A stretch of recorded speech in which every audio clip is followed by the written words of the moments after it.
A good many years ago, there were several ships loading at the Jettie, London dock. I'm speaking here of the 80s of the last century, of the time when London had plenty of fine ships in the docks, though not so many fine buildings in its streets. The ships at the Jettie were fine enough. They lay one behind the other, and the Sapphire, third from the end, was as good as the rest of them, and nothing more. Each ship at the Jettie had, of course, her chief officer on board, and so had every other ship in dock. The policeman at the gates knew them all by sight, without being able to say at once, without thinking, to what ship any particular man belonged. As a matter of fact, the mates of the ships then lying in the London dock were like the majority of officers in the merchant service, a steady, hard-working, staunch, unromantic-looking set of men, belonging to various classes of society, but with the professional stamp obliterating the personal characteristics, which were not very marked anyhow. This last was true of them all, with the exception of the mate of the Sapphire. Of him the policeman could not be in doubt. This one had a presence.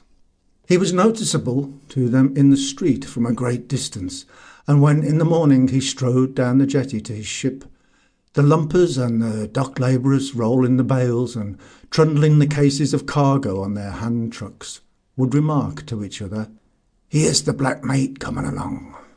That was the name they gave him, being a gross lot, who could have no appreciation of the man's dignified bearing, and to call him black was the superficial impressionism of the ignorant. Of course, Mr. Bunter, the mate of the Sapphire, was not black. He was no more black than you or I, and certainly as white as any chief mate of a ship in the whole of the port of London.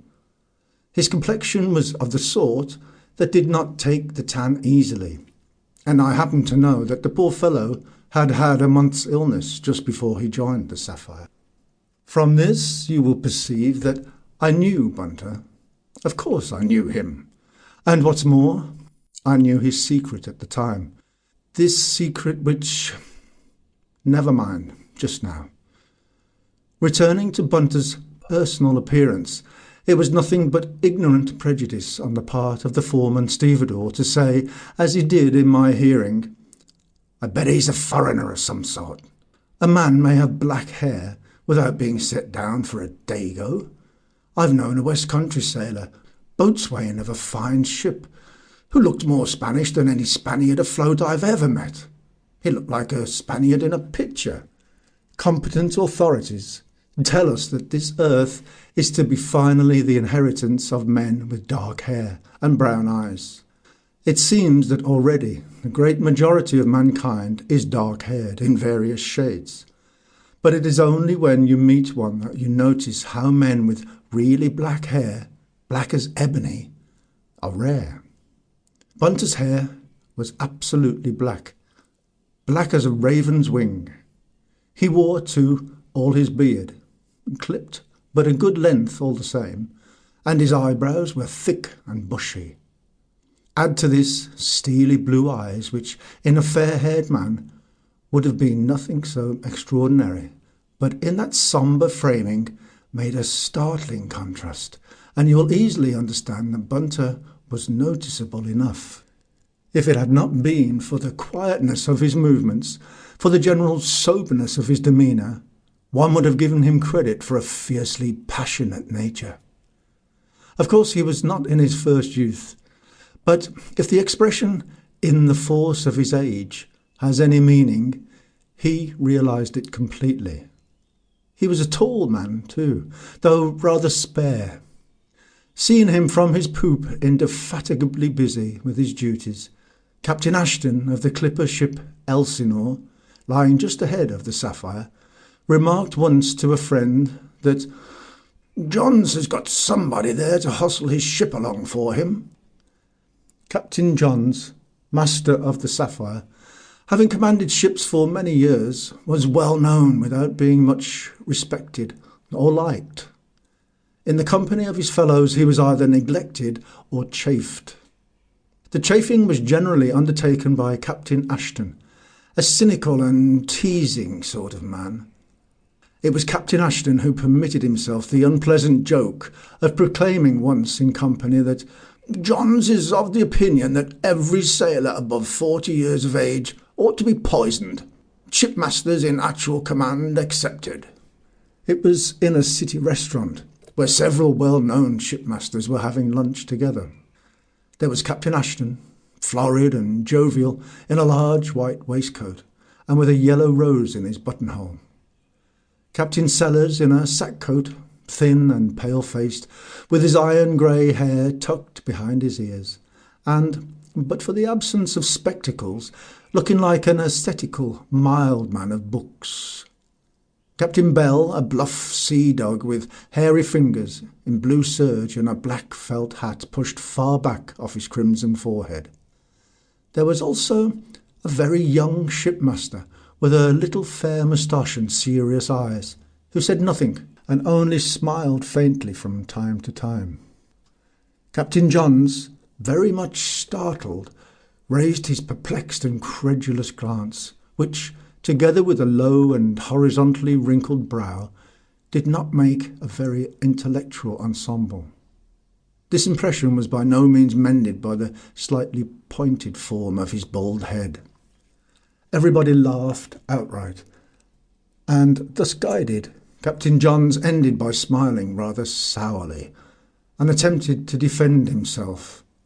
It was all very well to joke, but nowadays, when ships, to pay anything at all, had to be driven hard on the passage and in harbour, the sea was no place for elderly men. Only young men and men in their prime were equal to modern conditions of push and hurry. Look at the great firms. Almost every single one of them was getting rid of men showing any signs of age. He, for one, didn't want any oldsters on board his ship. And indeed, in this opinion, Captain Johns was not singular. There was at that time a lot of seamen, with nothing against them but that they were grizzled, wearing out the soles of their last pair of boots on the pavements of the city in the heartbreaking search for a berth. Captain Johns added with a sort of ill-humoured innocence that from holding that opinion to thinking of poisoning people was a very long step. This seemed final, but Captain Ashton would not let go his joke.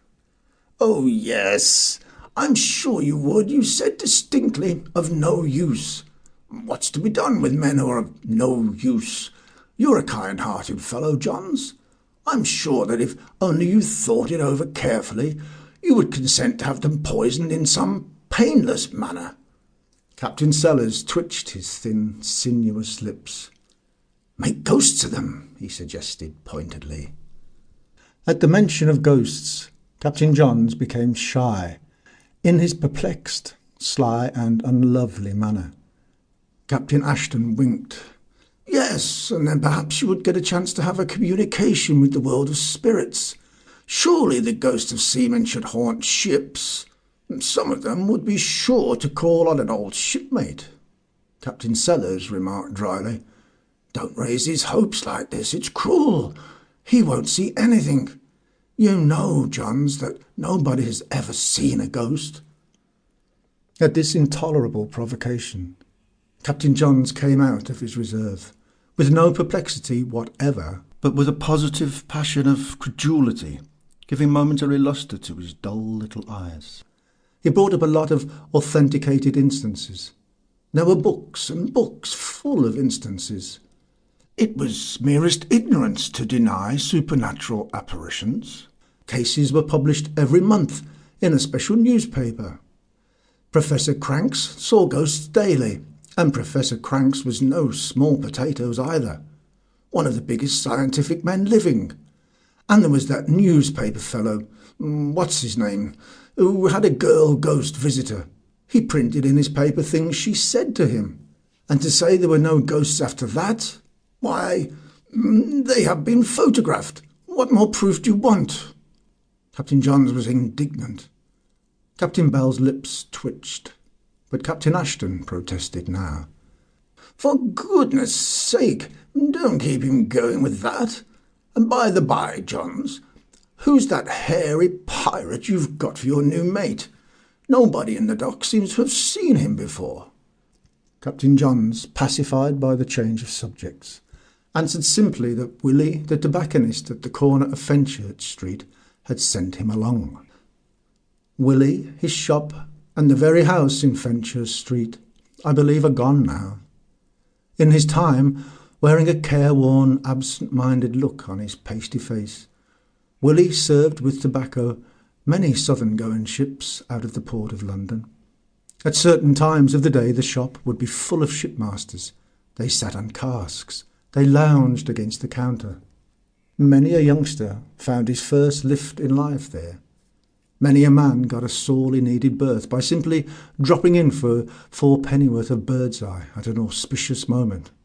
Even Willie's assistant, a red-headed, uninterested, delicate-looking young fellow, would hand you across the counter sometimes a bit of valuable intelligence with your box of cigarettes, in a whisper, lips hardly moving, thus, "The Bellona, Surf Dock, second officer wanted.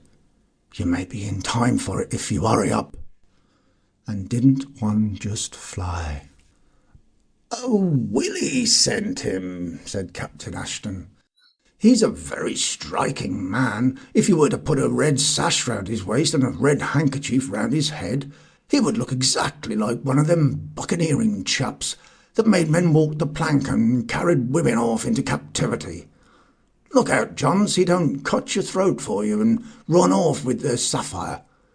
What ship has he come out of last?" Captain Johns, after looking up credulously, as usual, wrinkled his brow and said placidly that the man had seen better days. His name was Bunter. "He's had command of a Liverpool ship, the Samaria, some years ago. He lost her in the Indian Ocean and had his certificate suspended for a year. Ever since then he's not been able to get another command.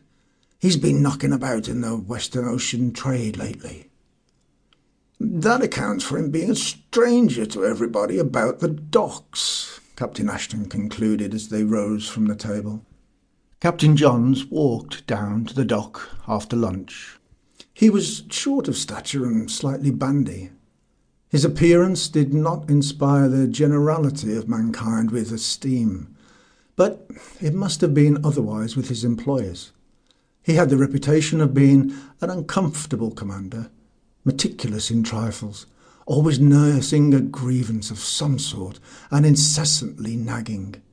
He was not a man to kick up a row with you and be done with it, but to say nasty things in a whining voice. A man capable of making one's life a perfect misery if he took a dislike to an officer. That very evening I went to see Bunter on board, and sympathised with him on his prospects for the voyage. He was subdued.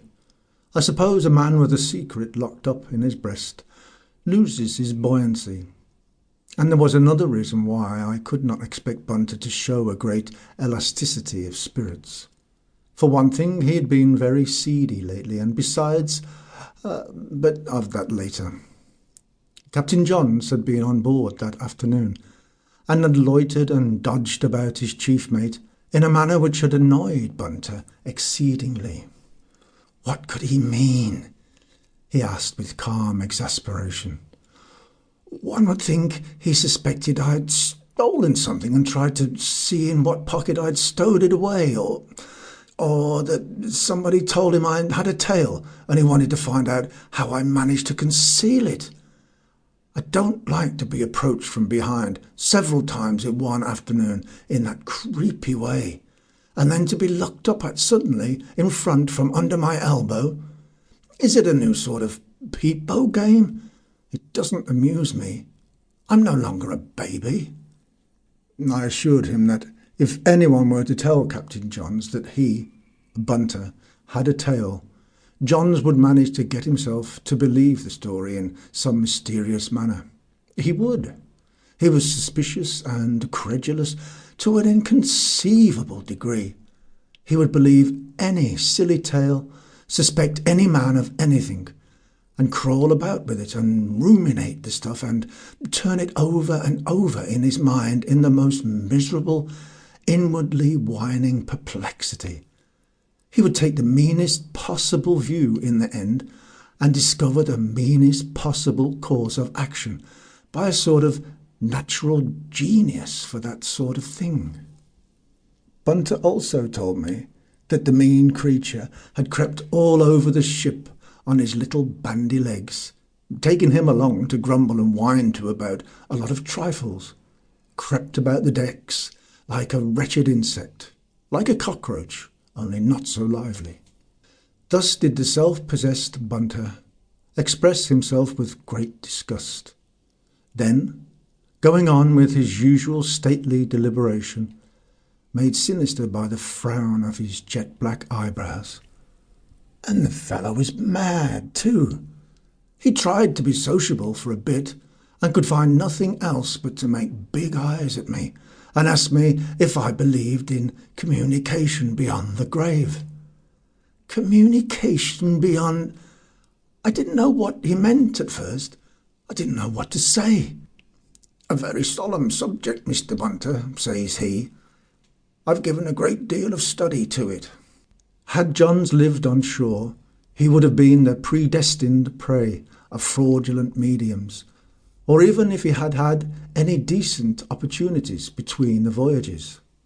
Luckily for him, when in England, he lived somewhere far away in Leytonstone, with a maiden sister 10 years older than himself, a fearsome virago, twice his size, before whom he trembled. It was said she bullied him terribly in general, and in the particular instance of his spiritualistic leanings, she had her own views. These leanings were to her simply satanic.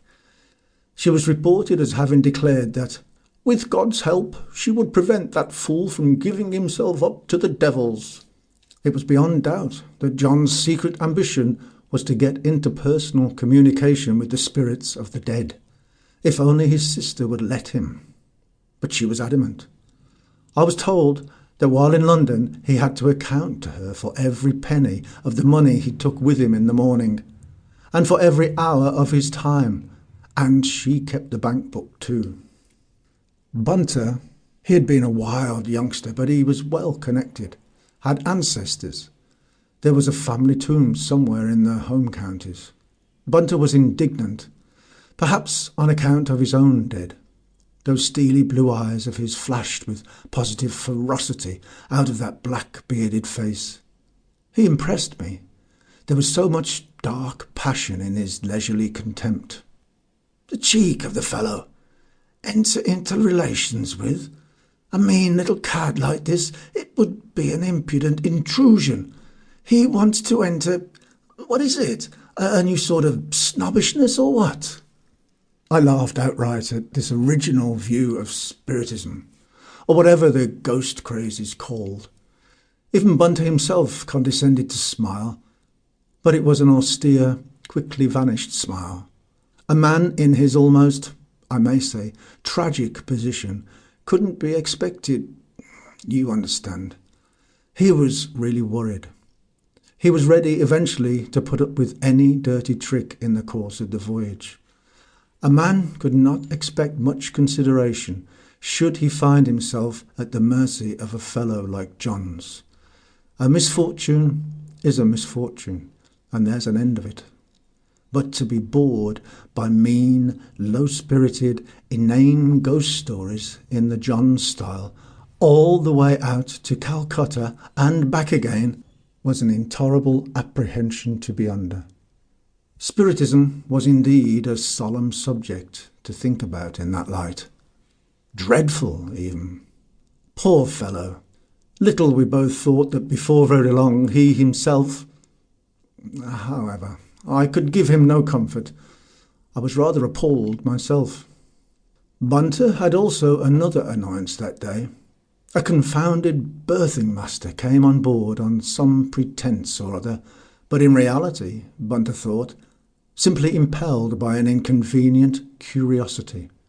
Inconvenient to Bunter, that is. After some beating about the bush, that man suddenly said, "I can't help thinking I've seen you before somewhere, Mr. Mate. If I heard your name, perhaps Bunter—" That's the worst of a life with a mystery in it. He was much alarmed.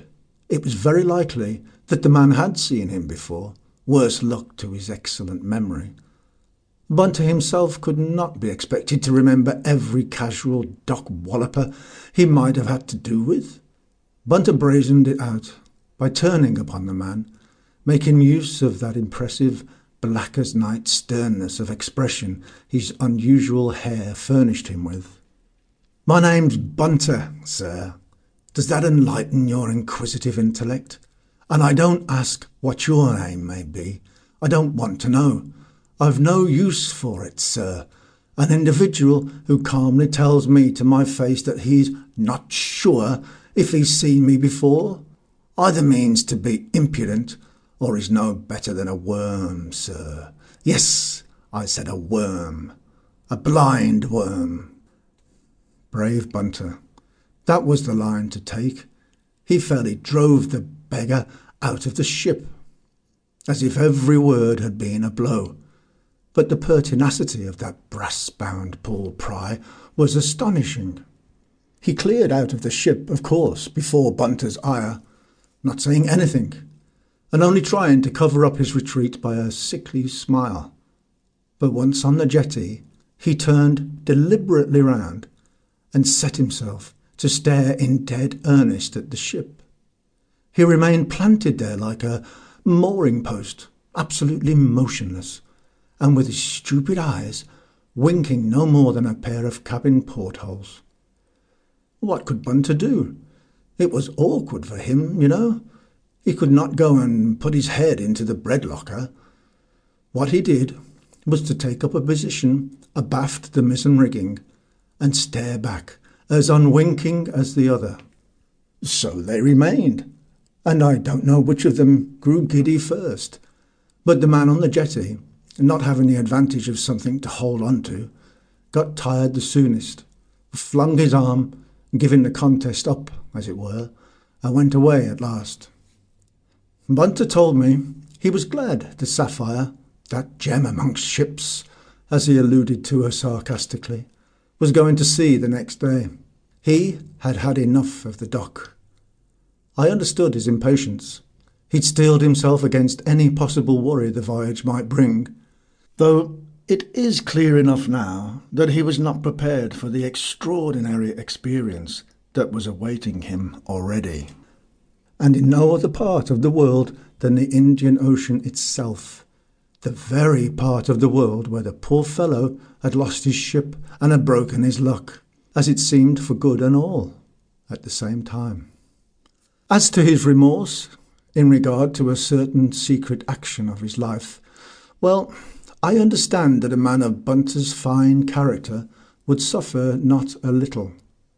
Still, between ourselves, and without the slightest wish to be cynical, it cannot be denied that with the noblest of us, the fear of being found out enters, for some considerable part, into the composition of remorse. I didn't say this in so many words to Bunter, but as the poor fellow harped a bit on it, I told him that there were skeletons in a good many honest cupboards, and that, as to his own particular guilt, it wasn't writ large on his face for everybody to see, so he needn't worry as to that. And besides, he would be gone to sea in about 12 hours from now.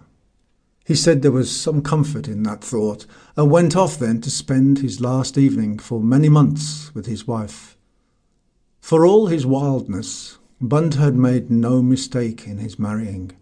He'd married a lady, a perfect lady. She was a dear little woman too. As to her pluck, I, who know what times they had to go through, I cannot admire her enough for it. Real, hard-wearing, every day and day after day pluck that only a woman is capable of when she is of the right sort, the undismayed sort, I would call it. The black mate felt this parting with his wife more than any of the previous ones in all the years of bad luck. But She was of the undismayed kind, and showed less trouble in her gentle face than the black-haired, buccaneer-like, but dignified mate of the Sapphire. It may be that her conscience was less disturbed than her husband's. Of course, his life had no secret places for her, but a woman's conscience is somewhat more resourceful in finding good and valid excuses. It depends greatly on the person that needs them, too. They had agreed that she should not come down to the dock to see him off. "I wonder you care to look at me at all," said the sensitive man, and she did not laugh. Bunter was very sensitive. He left her rather brusquely at the last. He got on board in good time and produced the usual impression on the mud pilot in the broken-down straw hat, who took the Sapphire out of dock. The riverman was very polite to the dignified, striking-looking chief mate. "The 5-inch manila for the check rope, Mr. Bunter." "Thank you, Mr. Bunter, please." The sea pilot, who left the gem of ships, heading comfortably down channel off Dover, told some of his friends that this voyage the Sapphire had for chief mate a man who seemed a jolly sight too good for old John's. "Bunter's his name. I wonder where he's sprung from. Never seen him before in any ship I piloted in or out all these years. He's the sort of man you don't forget. You couldn't. A thorough good sailor too, and won't old John's just worry his head off, unless the old fool should take fright at him, for he does not seem the sort of man that would let himself be put upon without letting you know what he thinks of you. And that's exactly what old John's will be more afraid of than of anything else." As this is really meant to be the record of a spiritualistic experience which came, if not precisely to Captain Johns himself, at any rate to his ship, there is no use in recording the other events of the passage out. It was an ordinary passage. The crew was an ordinary crew. The weather was of the usual kind. The black mate's quiet, sedate method of going to work had given a sober tone to the life of the ship. Even in gales of wind, everything went on quietly somehow. There was only one severe blow, which made things fairly lively for all hands for a full 24 hours. That was off the coast of Africa, after passing the Cape of Good Hope. At the very height of it, several heavy seas were shipped with no serious results, but there was a considerable smashing of breakable objects in the pantry and in the staterooms. Mr. Bunter, who was so greatly respected on board, found himself treated scurvily by the Southern Ocean, which, bursting open the door of his room like a ruffianly burglar, carried off several useful things and made all the others extremely wet. Later, on the same day, the Southern Ocean caused the Sapphire to lurch over in such an unrestrained fashion that the 2 drawers fitted under Mr. Bunter's sleeping berth flew out altogether, spilling all their contents. They ought, of course, to have been locked, and Mr. Bunter had only to thank himself for what had happened. He ought to have turned the key on each before going out on deck. His consternation was very great. The steward, who was paddling about all the time with swabs, trying to dry out the flooded cuddy, heard him exclaim, "Hello!" in a startled and dismayed tone. In the midst of his work, the steward felt a sympathetic concern for the mate's distress. Captain Johns was secretly glad when he heard of the damage. He was indeed afraid of his chief mate, as the sea pilot had ventured to foretell, and afraid of him for the very reason the sea pilot had put forward as likely. Captain Johns, therefore, would have liked very much to hold that black mate of his at his mercy in some way or other. But the man was irreproachable, as near absolute perfection as could be, and Captain Johns was much annoyed, and at the same time congratulated himself on his chief officer's efficiency. He made a great show of living sociably with him, on the principle that the more friendly you are with a man, the more easily you may catch him tripping. And also for the reason that he wanted to have somebody who would listen to his stories of manifestations, apparitions, ghosts, and all the rest of the imbecile spook lore. He had it all at his fingers' ends, and he spun those ghostly yarns in a persistent, colourless voice, giving them a futile turn peculiarly his own. "I like to converse with my officers," he used to say. "There are masters that hardly ever open their mouths from beginning to end of a passage for fear of losing their dignity. What's that, after all, this bit of position a man holds?"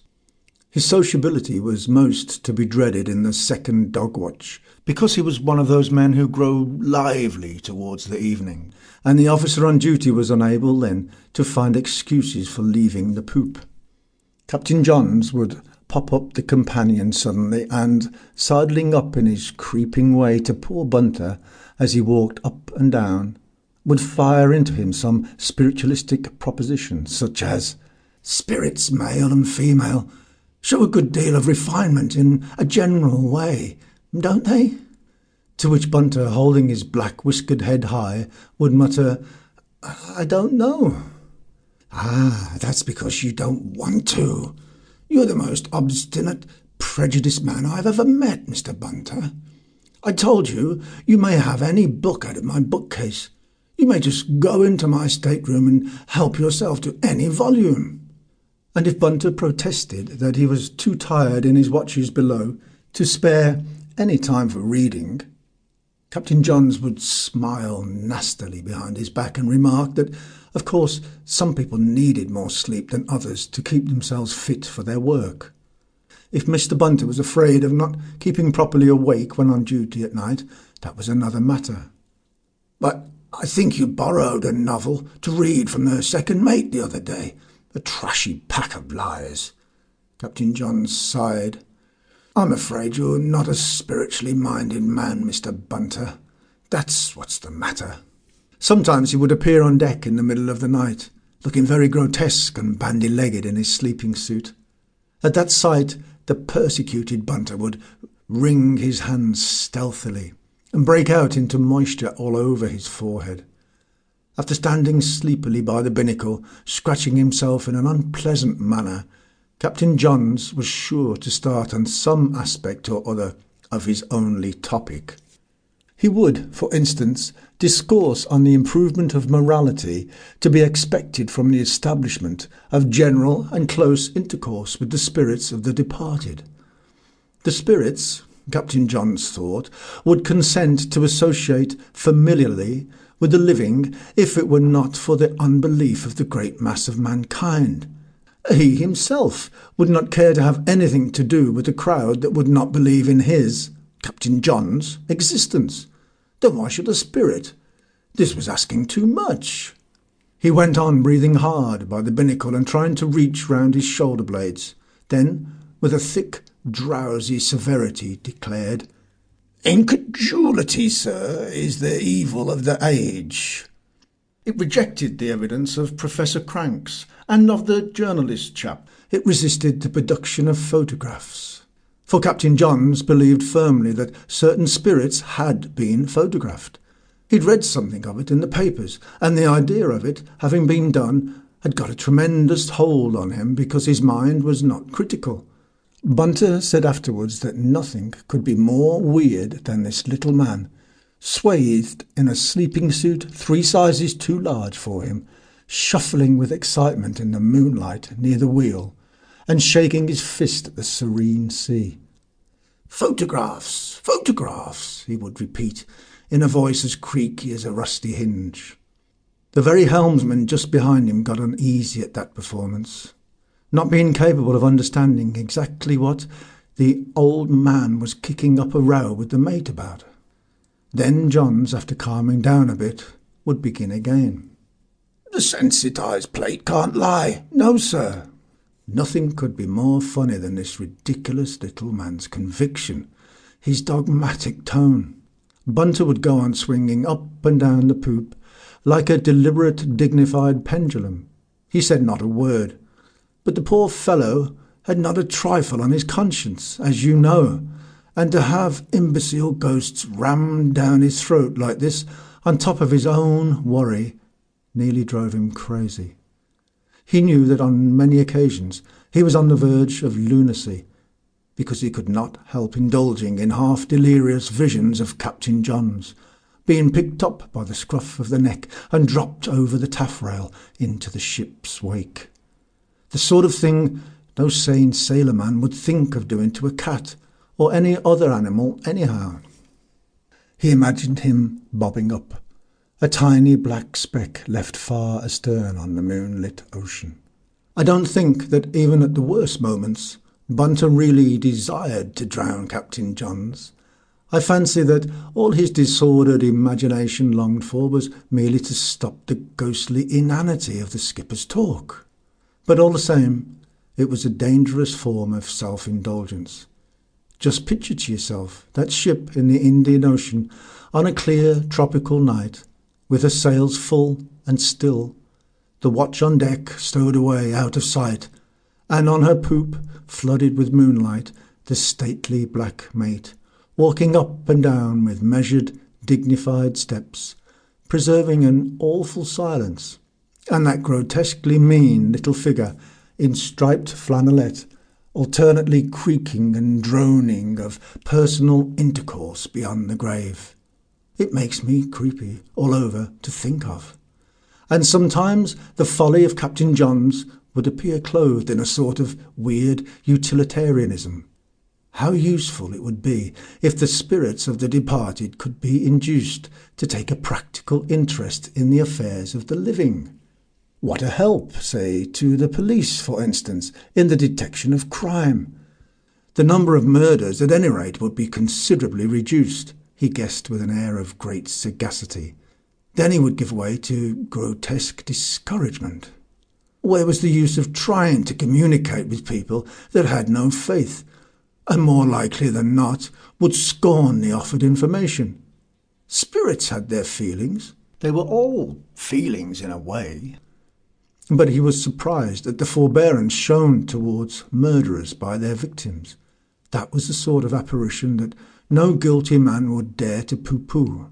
And perhaps the undiscovered murderers, whether believing or not, were haunted. They wouldn't be likely to boast about it, would they? For myself, he pursued in a sort of vindictive, malevolent whine, if anybody murdered me, I would not let him forget it. I would wither him up. I would terrify him to death. The idea of his skipper's ghost terrifying anyone was so ludicrous that the black mate, little disposed to mirth as he was, could not help giving vent to a weary laugh. And this laugh, the only acknowledgment of a long and earnest discourse, offended Captain John's. "What's there to laugh at in this conceited manner, Mr. Bunter?" he snarled. "Supernatural visitations have terrified better men than you. Don't you allow me enough soul to make a ghost of?" I think it was the nasty tone that caused Bunter to stop short and turn about. "I shouldn't wonder," went on the angry fanatic of Spiritism, "if you weren't one of them people that take no more account of a man than if he were a beast. You would be capable, I don't doubt, to deny the possession of an immortal soul to your own father." And then Bunter, being bored beyond endurance, and also exasperated by the private worry, lost his self-possession. He walked up suddenly to Captain John's, and, stooping a little to look close into his face, said in a low, even tone, "You don't know what a man like me is capable of." Captain Johns threw his head back, but was too astonished to budge. Bunter resumed his walk, and for a long time his measured footsteps and the low wash of the water alongside were the only sounds which troubled the silence brooding over the great waters. Then Captain Johns cleared his throat uneasily and, after sidling away towards the companion for greater safety, plucked up enough courage to retreat under an act of authority. "Raise the starboard clew of the mainsail and lay the yards dead square, Mr. Bunter. Don't you see the wind is nearly right aft?" Bunter at once answered, "Aye, aye, sir," though there was not the slightest necessity to touch the yards, and the wind was well out on the quarter. While he was executing the order, Captain Johns hung on the companion steps, growling to himself. "Walk this poop like an apple and don't even notice when the yards want trimming," loud enough for the helmsman to overhear. Then he sank slowly backwards, out of the man's sight, and when he reached the bottom of the stairs, he stood still and thought. "He's an awful ruffian, with all his gentlemanly airs. No more gentleman mates for me." 2 nights afterwards, he was slumbering peacefully in his berth, when a heavy thumping just above his head, a well-understood signal that he was wanted on deck, made him leap out of bed, broad awake in a moment. "What's up?" he muttered, running out barefooted. On passing through the cabin, he glanced at the clock. It was the middle watch. "What on earth can the mate want me for?" he thought. Bolting out of the companion, he found a clear, dewy, moonlit night and a strong, steady breeze. He looked around wildly. There was no one on the poop except the helmsman, who addressed him at once. "It was me, sir. I let go of the wheel for a second to stamp over your head. I'm afraid there's something wrong with the mate." "Where's he got to?" asked the captain sharply. The man, who was obviously nervous, said, "The last I saw of him was as he fell down the port poop ladder." "Fell down the poop ladder? What did he do that for? What made him?" "I don't know, sir. He was walking the port side. Then, just as he turned towards me to come aft—" "You saw him?" interrupted the captain. "I did. I was looking at him, and I heard the crash too, something awful, like the mainmast going overboard. It was as if something had struck him." Captain Johns became very uneasy and alarmed. "Come," he said sharply. "Did anybody strike him? What did you see?" "Nothing, sir. So help me. There was nothing to see. He just gave a little sort of hello, threw his hands before him, and over he went, crash. I couldn't hear anything more, so I just let go the wheel for a second to call you up." "You're scared," said Captain Johns. "I am, sir, straight." Captain Johns stared at him. The silence of his ship, driving on her way, seemed to contain a danger, a mystery. He was reluctant to go and look for his mate himself in the shadows of the main deck, so quiet, so still. All he did was to advance to the break of the poop and call for the watch. As the sleepy men came trooping aft, he shouted to them fiercely, "Look at the foot of the port poop ladder, some of you. See the mate lying there?" Their startled exclamations told him immediately that they did see him. Somebody even screeched out emotionally, "He's dead!" Mr. Bunter was laid in his bunk, and when the lamp in his room was lit, he looked, indeed, as if he were dead. But it was obvious, also, that he was breathing yet. The steward had been roused out. The second mate called and sent on deck to look after the ship, and for an hour or so Captain Johns devoted himself silently to the restoring of consciousness. Mr. Bunter at last opened his eyes, but he could not speak. He was dazed and inert. The steward bandaged a nasty scalp wound, while Captain Johns held an additional light. They had to cut away a lot of Mr. Bunter's jet-black hair to make a good dressing. This done, and after gazing for a while at their patient, the two left the cabin. "A rum go, this, steward," said Captain Johns in the passage. "Yes, sir. A sober man that's right in his head does not fall down a poop ladder like a sack of potatoes. The ship's as steady as a church. Yes, sir. Fit of some kind, I shouldn't wonder." "Well, I should. He doesn't look as if he was subject to fits and giddiness. Why, the man's in the prime of life. I wouldn't have another kind of mate, not if I knew it. You don't think he has a private store of liquor, do you, eh? He seemed to me a bit strange in his manner several times lately. Off his feed, too, a bit, I noticed." "Well, sir, if he ever had a bottle or two of grog in his cabin, that must have gone a long time ago." I saw him throw some broken glass overboard after the last gale we had, but that didn't amount to anything. Anyway, sir, you couldn't call Mr. Bunter a drinking man." "No," conceded the captain reflectively, and the steward, locking the pantry door, tried to escape out of the passage, thinking he could manage to snatch another hour of sleep before it was time for him to turn out for the day. Captain John shook his head. "There's some mystery there. There's special providence that he didn't crack his head like an eggshell on the quarter-deck mooring bits, sir.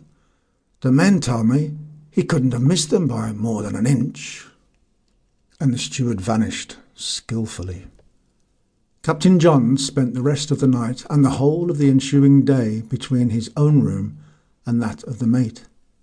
In his own room he sat with his open hands reposing on his knees, his lips pursed up, and the horizontal furrows on his forehead marked very heavily. Now and then, raising his arm by a slow, as if cautious movement, he scratched lightly the top of his bald head. In the mate's room he stood for long periods of time with his hand to his lips, gazing at the half-conscious man. For 3 days Mr. Bunter did not say a single word.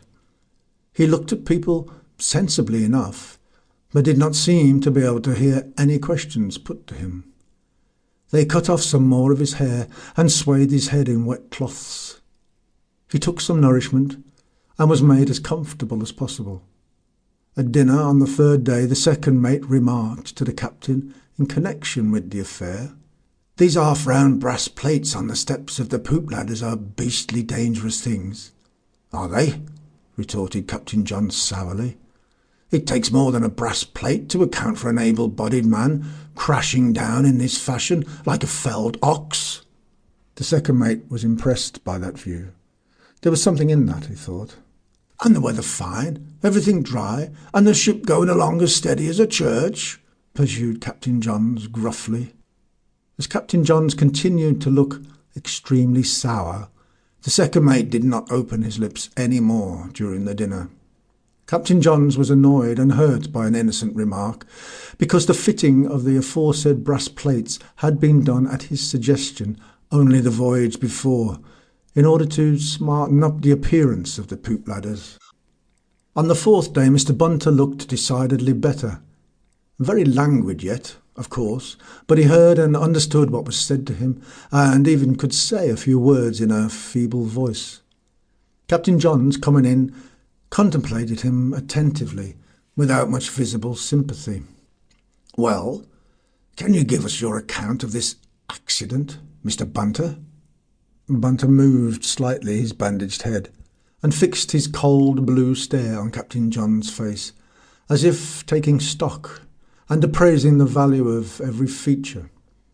The perplexed forehead, the credulous eyes, the inane droop of the mouth, and he gazed so long that Captain Johns grew restive and looked over his shoulder at the door. "No accident," breathed out Bunter in a peculiar tone. "You don't mean to say you've got the falling sickness?" said Captain Johns. "How would you call it, signing as chief mate of a clipper ship with a thing like that on you?" Bunter answered him only by a sinister look. The skipper shuffled his feet a little. "Well, what made you have that tumble, then?" Bunter raised himself a little, and, looking straight into Captain John's eyes, said in a very distinct whisper, "You were right." He fell back and closed his eyes. Not a word more could Captain Johns get out of him, and the steward, coming into the cabin, the skipper withdrew. But that very night, unobserved, Captain Johns, opening the door cautiously, entered again the mate's cabin. He could wait no longer. The suppressed eagerness, the excitement expressed in all his mean, creeping little person, did not escape the chief mate, who was lying awake, looking frightfully pulled down and perfectly impassive. "You're coming to gloat over me, I suppose," said Bunter, without moving and yet making a palpable hit. "Bless my soul," exclaimed Captain Johns with a start, and assuming a sobered demeanour. "There's a thing to say." "Well, gloat then. You and your ghosts. You've managed to get over a live man." And this was said by Bunter, without stirring, in a low voice and with not much expression. "Do you mean to say," inquired Captain Johns in awe-struck whisper, "that you had a supernatural experience that night? You saw an apparition, then, on board my ship?" Reluctance, shame, disgust would have been visible on poor Bunter's countenance if the great part of it had not been swathed up in cotton wool and bandages. His ebony eyebrows, more sinister than ever amongst all that lot of white linen, came together in a frown as he made a mighty effort to say, "Yes, I have seen." The wretchedness in his eyes would have awakened the compassion of any other man than Captain Johns, but Captain Johns was all agog with triumphant excitement. He was just a little bit frightened too. He looked at that unbelieving scoffer laid low, and did not even dimly guess at his profound, humiliating distress. He was not generally capable of taking much part in the anguish of his fellow creatures. This time, moreover, he was excessively anxious to know what had happened. Fixing his credulous eyes on the bandaged head, he asked, trembling slightly, "And did it knock you down?" "Come, am I the sort of man to be knocked down by a ghost?" protested Bunter in a little stronger tone. "Don't you remember what you said yourself the other night? Better men than me. Ha! You'll have to look a long time before you find a better man for a mate of your ship." Captain Johns pointed a solemn finger at Bunter's bedplace. "You've been terrified," he said. "That's what's the matter. You've been terrified. Why, even the man at the wheel was scared. Though he couldn't see anything, he felt the supernatural. You are punished for your incredulity, Mr. Bunter. You were terrified." "And suppose I was," said Bunter. "Do you know what I had seen? Can you conceive the sort of ghost that would haunt a man like me? Do you think it was a ladyish afternoon call, another cup of tea please, apparition that visits your Professor Cranks and that journalist chap you're always talking about? No, I can't tell you what it was like. Every man has his own ghosts. You couldn't conceive." Bunter stopped, out of breath, and Captain Johns remarked with the glow of inward satisfaction reflected in his tone, "I've always thought you were the sort of man that was ready for anything, from pitch and toss to wilful murder, as the saying goes. Well, well, so you were terrified." "I stepped back," said Bunter curtly. "I don't remember anything else." "The man at the wheel told me you went backwards as if something had hit you." "It was a sort of inward blow," explained Bunter. "Something too deep for you, Captain Johns, to understand. Your life and mine haven't been the same. Aren't you satisfied to see me converted?" "And you can't tell me any more?" asked Captain Johns anxiously. "No, I can't. I wouldn't. It would be no use if I did. That sort of experience must be gone through. Say I am being punished, well, I take my punishment, but talk of it, I won't." "Very well," said Captain Johns, "you won't. But mind, I can draw my own conclusions from that." "Draw what you like, but be careful what you say, sir. You don't terrify me. You aren't a ghost." "One word. Has it any connection with what you said to me on that last night, when we had a talk together on spiritualism?" Bunter looked weary and puzzled. "What did I say?" "You told me that I couldn't know what a man like you was capable of." Yes, enough." "Very good. I am fixed then. remarked Captain Johns. "All I say is that I am jolly glad not to be you, though I would have given almost anything for the privilege of personal communication with the world of spirits. Yes, sir, but not in that way." Poor Bunter moaned pitifully. "It has made me feel 20 years older." Captain Johns retired quietly. He was delighted to observe this overbearing ruffian humbled to the dust by the moralising agency of the spirits. The whole occurrence was a source of pride and gratification, and he began to feel a sort of regard for his chief mate. It is true that in further interviews Bunter showed himself very mild and deferential. He seemed to cling to his captain for spiritual protection. He used to send for him and say, "I feel so nervous," and Captain Johns would stay patiently for hours in the hot little cabin and feel proud of the call. For Mr. Bunter was ill and could not leave his berth for a good many days. He became a convinced spiritualist, not enthusiastically, that could hardly have been expected from him, but in a grim, unshakable way. He could not be called exactly friendly to the disembodied inhabitants of our globe, as Captain Johns was, but he was now a firm, if gloomy, recruit of spiritualism. One afternoon, as the ship was already well to the north in the Gulf of Bengal, the steward knocked at the door of the captain's cabin and said, without opening it, "The mate asks if you could spare him a moment, sir. He seems to be in a state in there." Captain Johns jumped up from the couch at once. "Yes, tell him I'm coming." He thought, could it be possible there'd been another spiritual manifestation? In the daytime, too? He revelled in the hope. It was not exactly that, however. Still, Bunter, whom he saw sitting collapsed in a chair, he'd been up for several days, but not on deck as yet. Poor Bunter had something startling enough to communicate. His hands covered his face. His legs were stretched straight out, dismally. "What's the news now?" croaked Captain Johns, not unkindly, because in truth it always pleased him to see Bunter, as he expressed it, tamed. "News," exclaimed the crushed sceptic through his hands.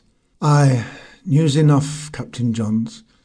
Who will be able to deny the awfulness, the genuineness? Another man would have dropped dead. You want to know what I had seen? All I can tell you is that since I've seen it, my hair is turning white." Bunter detached his hands from his face, and they hung on each side of his chair as if dead.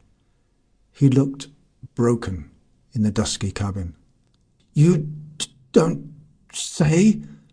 stammered out Captain Johns. "Turn white? Hold on a bit. I'll light the lamp." When the lamp was lit, the startling phenomenon could be seen plainly enough, as if the dread, the horror, the anguish of the supernatural were being exhaled through the pores of his skin. A sort of silvery mist seemed to cling to the cheeks and the head of the mate. His short beard, his cropped hair were growing, not black, but grey, almost white. When Mr. Bunter, thin-faced and shaky, came on deck for duty, he was clean-shaven and his head was white. The hands were awestruck. "Another man," they whispered to each other. It was generally and mysteriously agreed that the mate had seen something, with the exception of the man at the wheel at the time, who maintained that the mate was struck by something. This distinction hardly amounted to a difference. On the other hand, everybody admitted that, after he picked up his strength a bit, he seemed even smarter in his movements than before.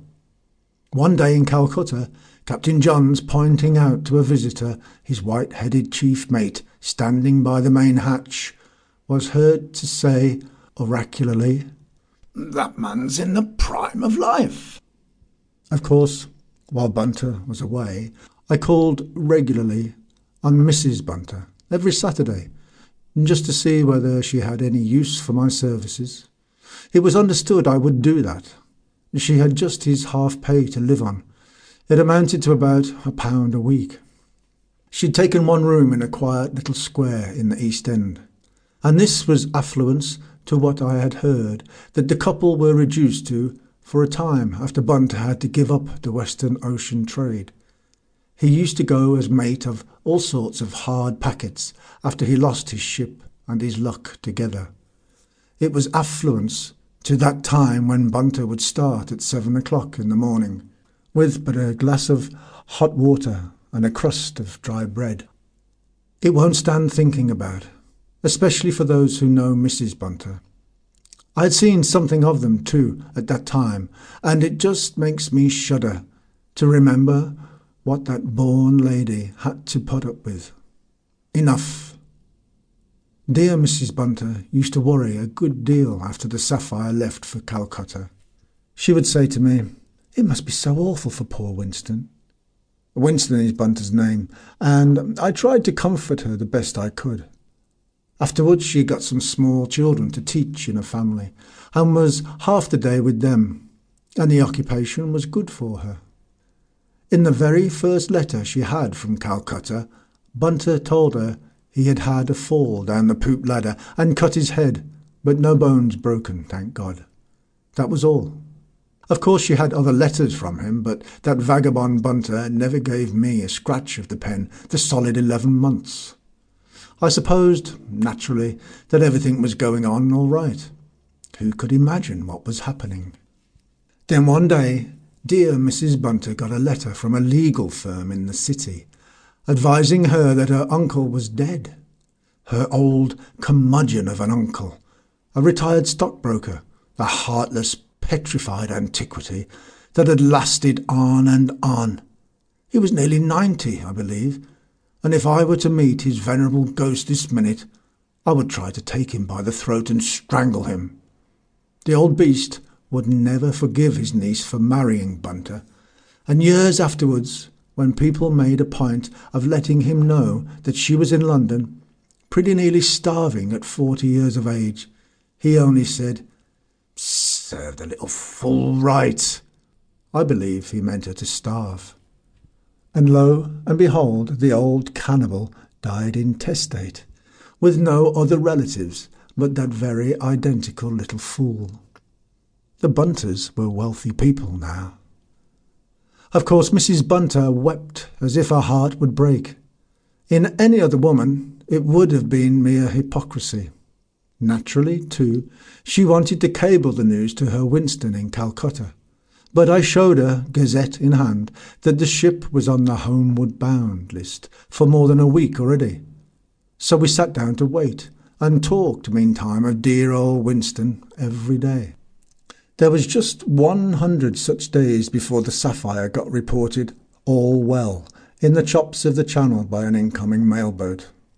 "I'm going to Dunkirk to meet him," says she. The Sapphire had a cargo of jute for Dunkirk. Of course, I had to escort the dear lady in the quality of her ingenious friend. She calls me our ingenious friend to this day, and I've observed some people, strangers, looking hard at me, for the signs of the ingenuity, I suppose. After settling Mrs. Bunter in a good hotel in Dunkirk, I walked down to the docks. Late afternoon it was, and what was my surprise to see the ship actually fast alongside. Either Johns or Bunter or both must have been driving her hard up the Channel. Anyway, she'd been in since the day before last, and her crew was already paid off. I met 2 of her apprentice boys going off home on leave with their dunnage on a Frenchman's barrow, as happy as larks, and I asked them if the mate was on board. "There he is on the quay, looking at the moorings," says one of the youngsters as he skipped past me. You may imagine the shock to my feelings when I beheld his white head. I could only manage to tell him that his wife was at an hotel in town. He left me at once to go and get his hat on board. I was mightily surprised by the smartness of his movements as he hurried up the gangway. Whereas the black mate struck people as deliberate and strangely stately in his gait, For a man in the prime of life, this white-headed chap seemed the most wonderfully alert of old men. I don't suppose Bunter was any quicker on his pins than before. It was the colour of the hair that made all the difference in one's judgment. The same with his eyes. Those eyes that looked at you so steely, so fierce and so fascinating out of a bush of a buccaneer's black hair, now had an innocent, almost boyish expression in their good-humoured brightness under those white eyebrows. I led him without any delay into Mrs. Bunter's private sitting-room. After she had dropped a tear over the late cannibal, given a hug to her Winston, and told him that he must grow his moustache again, the dear lady took the feet upon the sofa, and I got out of Bunter's way. He started at once to pace the room, waving his long arms. He worked himself into a regular frenzy and tore John's limb from limb many times over that evening. Fell down? Of course I fell down by slipping backwards on that fool's patent brass plates. 'Pon my word, I'd been walking that poop in charge of the ship, and I didn't know whether I was in the Indian Ocean or in the moon. I was crazy. My head spun round and round with sheer worry. I'd made my last application of your chemist's wonderful stuff. This to me. All the store of bottles you gave me got smashed when those drawers fell out in the last gale. I'd been getting some dry things to change. When I heard the cry, "All hands on deck," I made one jump of it without even pushing them in properly. Ass! When I came back and saw the broken glass and the mess, I felt ready to faint. No, look here. Deception is bad, but not to be able to keep it up after one has been forced into it. You know that since I've been squeezed out of the Western Ocean packets by younger men, just on account of my grizzled muzzle, do you know how much chance I had to ever get a ship and not a soul to turn to? We've been a lonely couple, we two. She threw away everything for me, and to see her want a piece of dried bread. He banged with his fist, fit to split the Frenchman's table in two. I would have turned a sanguinary pirate for her, let alone cheating my way into her berth by dyeing my hair. So when you came to me with your chemist's wonderful stuff, he checked himself. By the way, that fellow's got a fortune when he likes to pick it up. It's a wonderful stuff. You tell him salt water can do nothing to it. It stays on as long as your hair will. All right, I said. Go on. Thereupon he went for John's again with a fury that frightened his wife and made me laugh till I cried. Just you try to think what it would have meant to be at the mercy of the meanest creature that ever commanded a ship. Just fancy what a life that crawling Johns would have led me. And I knew that in a week or so the white hair would begin to show. And the crew? Did you ever think of that? To be shown up as a low fraud before all hands. What a life for me till we got to Calcutta. And once there, kicked out, of course. Half-pay stopped. Annie here, alone without a penny, starving, and I on the other side of the earth, ditto. You see? I thought of shaving twice a day, but could I shave my head too? No way at all. Unless I dropped John's overboard, and even then. Do you wonder now that with all these things boiling in my head, I didn't know where I was putting down my foot that night? I just felt myself falling and crash and all dark. When I came to myself, that bang on the head seemed to have steadied my wits somehow. I was so sick of everything that for 2 days I wouldn't speak to anyone. They thought it was a slight concussion of the brain. Then the idea dawned upon me as I was looking at that ghost-ridden, wretched fool. Ah, you love ghosts, I thought. Well, you shall have something from beyond the grave. I didn't even trouble to invent a story. I couldn't imagine a ghost if I wanted to. I wasn't fit to lie connectedly if I'd tried. I just bawled him onto it. Do you know, he got quite by himself a notion that at some time or other I had done somebody to death in some way, and that "Oh, the horrible man!" cried Mrs. Bunter from the sofa. There was a silence. "And didn't he bore my head off on the home passage?" began Bunter, again in a weary voice. "He loved me. He was proud of me. I was converted. I had had a manifestation. Do you know what he was after? He wanted me and him to make a séance, in his own words, and to try to call up that ghost, the one that had turned my hair white, the ghost of my supposed victim, and, as he said, talk it over with him, the ghost, in a friendly way. Or else, Bunter, he says, you may get another manifestation when you least expect it, and tumble overboard, perhaps, or something. You ain't really safe till we pacify the spirit world in some way. Can you conceive a lunatic like that? No. Say? I said nothing, but Mrs. Bunter did in a very decided tone. Winston, I don't want you to go on board that ship again any more. My dear, says he, I have all my things on board yet. You don't want the things. Don't go near that ship at all. He stood still. Then, dropping his eyes with a faint smile, said slowly in a dreamy voice, The haunted ship. And your last, I added. We carried him off as he stood by the night train. He was very quiet, but crossing the channel, as we two had a smoke on deck, he turned to me suddenly and, grinding his teeth, whispered, He'll never know how near he was being dropped overboard. He meant Captain Johns. I said nothing. But Captain Johns, I understand, made a great to-do about the disappearance of his chief mate. He set the French police scouring the country for the body. In the end, I fancy he got word from his owner's office to drop all his fuss, that it was all right. I don't suppose he ever understood anything of that mysterious occurrence. To this day, he tries at times. He's retired now, and his conversation is not very coherent. He tries to tell the story of a black mate he once had, a murderous, gentlemanly ruffian with raven black hair, which turned white all at once in consequence of a manifestation from beyond the grave, an avenging apparition.